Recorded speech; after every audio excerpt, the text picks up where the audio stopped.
ನಿರಾಕಾರ ಗುರು ಗುರು ರೇ ನಿರ್ಗುಣ ಗುರು ಸೃಷ್ಟಿಕಾರ ಗುರು ವಿಶ್ವಂಬರ ಗುರುವಿನ ವೀಣ ನರ ನಾರಾಯಣ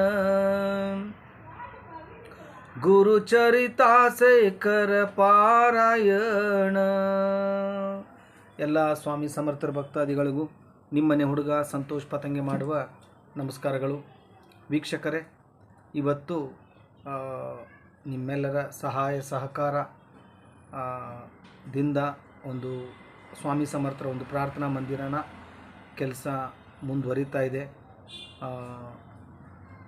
10 ರೂಪಾಯಿ ಕಳಿಸ್ತಾಯಿದ್ರು, 100 ರೂಪಾಯಿ ಕಳಿಸ್ತಾಯಿದ್ರು ಅನ್ನೋದು ಇಂಪಾರ್ಟೆಂಟ್ ಅಲ್ಲ. ಒಟ್ಟಿನಲ್ಲಿ ಈ ಒಂದು ಪ್ರಾರ್ಥನಾ ಮಂದಿರಕ್ಕೆ ನಿಮ್ಮ ಸಹಾಯ ಹಸ್ತ ಇದೇ ಥರ ಇರಲಿ. ತುಂಬ ಧನ್ಯವಾದಗಳು ತಿಳಿಸ್ತಾ ಇದ್ದೀನಿ. ಮತ್ತು ಯಾರಾದರೂ ಗೂಗಲ್ ಪೇ ಫೋನ್ಪೇ ಮಾಡಬೇಕು ಅನ್ನೋರು ಡಿಸ್ಪ್ಲೇ ಮೇಲೆ ನನ್ನ ಫೋನ್ ನಂಬರ್ ಬರುತ್ತೆ, ಅದಕ್ಕೆ ಸಮರ್ಥ ಸಂತು ಅಂತ ಹೆಸರು ಬರುತ್ತೆ, ಅದಕ್ಕೆ ನೀವು ಗೂಗಲ್ ಪೇ ಫೋನ್ಪೇ ಮಾಡ್ಬೋದು. ಇವತ್ತು ಹೇಳ ಹೊರಟ ವಿಚಾರ ಸಂಗೀತ ಸಾಳನ್ಕರ್ ಅನ್ನೋ ಒಬ್ಬ ಭಕ್ತಳ ಕತೆ. ಸಂಗೀತ ಅವರು ಮೂಲತಃ ಕೊಲ್ಲಾಪುರ ಜಿಲ್ಲೆಯವರಾಗಿರ್ತಾರೆ. ಸ್ಟಾರ್ಟಿಂಗಲ್ಲಿ ಇವರ ಜೀವನ ತುಂಬ ಕಡು ಬಡತನದಿಂದ ಕೂಡಿರುತ್ತೆ. ಒಂದು ಸ್ವಾಮಿ ಸೇವೆ ಸ್ಟಾರ್ಟ್ ಮಾಡಬೇಕು ಅಂತ ತುಂಬ ಕಷ್ಟಪಟ್ಟು ಸ್ವಾಮಿಯ ಸೇವೆ ಸ್ಟಾರ್ಟ್ ಮಾಡ್ತಾರೆ. ದಿನದ 3 ಹೊತ್ತು ಕೂಡ ಸ್ವಾಮಿಯ ಸೇವೆ ಮಾಡ್ತಾರೆ. ಕೊನೆಗೂ ಒಂದು ಸ್ವಾಮಿ ಸಮರ್ಥರ ಕೃಪಾಶೀರ್ವಾದದಿಂದ ಸಮರ್ಥ ನಿಲಯಂ ಅಂತ ಒಂದು ಮನೆಯೂ ಕಟ್ಟಿಸ್ತಾರೆ. ಸೊ ತುಂಬ ಲಕ್ಸುರಿಯಸ್ ಲೈಫನ್ನು ಲೀಡ್ ಮಾಡ್ತಾ ಇರ್ತಾರೆ. ಕ್ರಮೇಣ ಬರ್ತಾ ಏನಾಗೋಗ್ಬಿಡುತ್ತೆ, ಇವರಿಗೆ ಸೇವೆಯಲ್ಲಿ ಕಂಡ ಬೀಳಕ್ಕೆ ಸ್ಟಾರ್ಟ್ ಆಗುತ್ತೆ. ಅಂದರೆ ಸೇವೆ ಮಾಡೋಕ್ಕೆ ಇವರಿಗೆ ಸ್ವಲ್ಪ ಸಮಯದ ಅಭಾವದಿಂದ ಸೇವೆ ಮಾಡೋದು ಕ್ರಮೇಣವಾಗಿ 1-1.5 ವರ್ಷದಲ್ಲಿ ಸೇವೆಗಳು ಎಲ್ಲ ನಿಂತ್ಕೊಂಡು ಬಿಡ್ತವೆ. ಸೊ ಇಂಥ ಒಂದು ಸಿಚುವೇಷನಲ್ಲಿ ಏನಾಗೋಗ್ಬಿಡುತ್ತೆ, ಅವ್ರ ಯಜಮಾನರು ಸ್ಟಾರ್ಟಿಂಗು ಒಂದೇ ಒಂದು ಬ್ಯಾಡ್ ಹ್ಯಾಬಿಟ್ಸ್ ಕೂಡ ಸಂಗೀತ ಅವ್ರ ಯಜಮಾನ್ರಿಗೆ ಇರಲ್ಲ. ಸುಖ ಸಂಸಾರ, 2 ಗಂಡು ಮಕ್ಕಳು ಇರ್ತಾರೆ. ಸೊ ಚೆನ್ನಾಗಿ ನಡೀತಾ ಇರುತ್ತೆ ಜೀವನ. ಹೀಗಿರೋ ಒಂದು ಪರಿಸ್ಥಿತಿಯಲ್ಲಿ ಸಂಗೀತ ಅವ್ರ ಯಜಮಾನರಿಗೆ ಕುಡಿತದ ವ್ಯಸನ ಬಿದ್ದುಬಿಡುತ್ತೆ. ಸ್ಟಾರ್ಟಿಂಗು ಫ್ರೆಂಡ್ ಸರ್ಕಲ್ ಜೊತೆ ಸೇರಿ ಸ್ವಲ್ಪ ಕುಡಿಯೋಕ್ಕೆ ಸ್ಟಾರ್ಟ್ ಮಾಡಿರೋರು ಬರ್ತಾ ಜಸ್ಟ್ 1 ವರ್ಷದಲ್ಲಿ ಸಂಪೂರ್ಣವಾಗಿ ಕುಡಿತದ ಚಟಕ್ಕೆ ದಾಸಾಗ್ಬಿಡ್ತಾರೆ. ಇದು ಯಾವ ಮಟ್ಟಕ್ಕೆ ಆಗೋಗ್ಬಿಡುತ್ತೆ ಅಂತಂದರೆ, ಒಂದು 6 ತಿಂಗಳಲ್ಲಿ ಇವರು ಯಾವ ಮಟ್ಟಕ್ಕೆ ಕೆಳಗಡೆ ಬಂದುಬಿಡ್ತಾರೆ ಅಂದರೆ, ಮನೆಯಲ್ಲಿರ್ತಕ್ಕಂಥ ಚಿನ್ನ ಅಡವಿಡೋ ಪರಿಸ್ಥಿತಿ ಬರುತ್ತೆ. ಇದೇ ಥರ ಏನಪ್ಪ ಹಿಂಗಾಗೋಯ್ತು ಅನ್ನೋ ಒಂದು ಟೆನ್ಷನಲ್ಲಿದ್ದಾಗ ಒಂದು ಸಾರಿ ಯೂಟ್ಯೂಬಲ್ಲಿ ಸ್ವಾಮಿ ಸಮರ್ಥರ ಸೇವೆ ಬಗ್ಗೆ ಯಾರೋ ಮಾತಾಡ್ತಾ ಇರ್ತಾರೆ.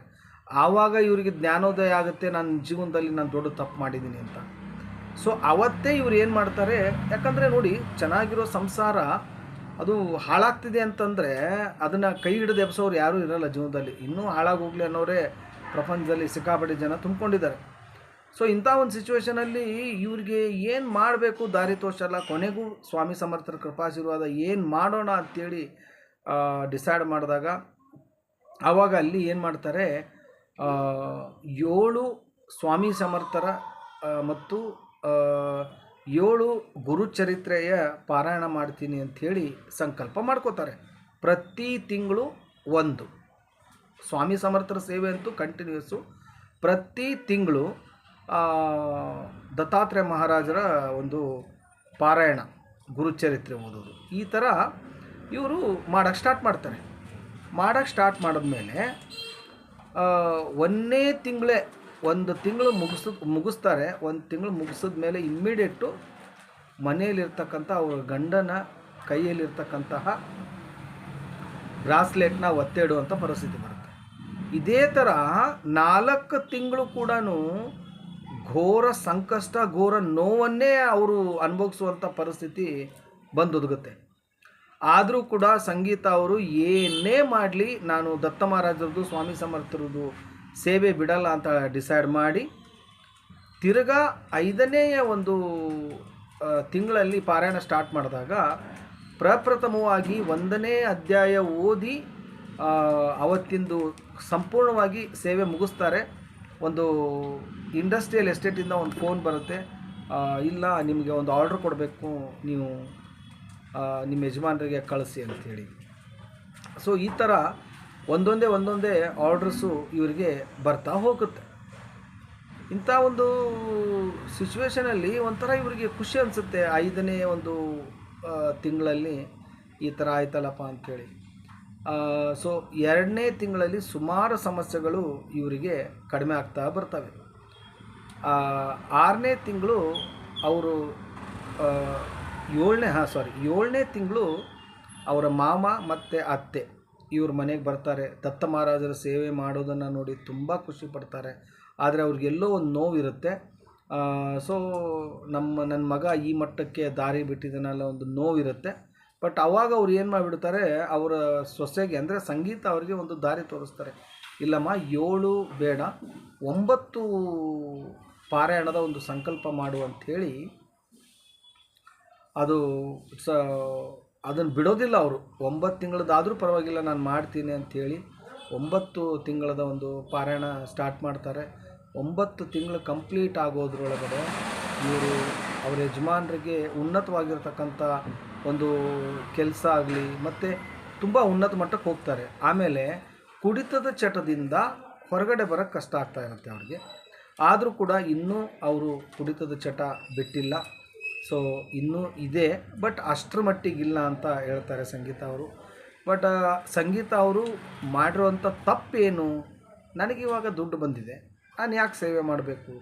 ಈ ಉಡಾಪೆತನ ಕೆಲಸದಿಂದ ವಾಪಸ್ಸು ಎಲ್ಲವೂ ಕೈಬಿಟ್ಟು ಹೋದಾಗ ತಿರ್ಗಾ ನನ್ನ ತಪ್ಪಾಗಿದೆ ಅಂಥೇಳಿ ಸ್ವಾಮಿ ಸಮರ್ಥರ ಮುಂದೆ ಒಂದು ಸಂಕಲ್ಪ ಮಾಡಿಕೊಂಡು ಮತ್ತೆ ತಿರ್ಗಾ 9 ತಿಂಗಳಾಗತ್ತೆ ಅವರು ಆ ಸಫರಿಂಗಿಂದ ಮೇಲೆ ಬರೋಕ್ಕೆ. ಸೊ ಈ ತಪ್ಪನ್ನು ನೀವು ಯಾರೂ ಮಾಡಬೇಡಿ.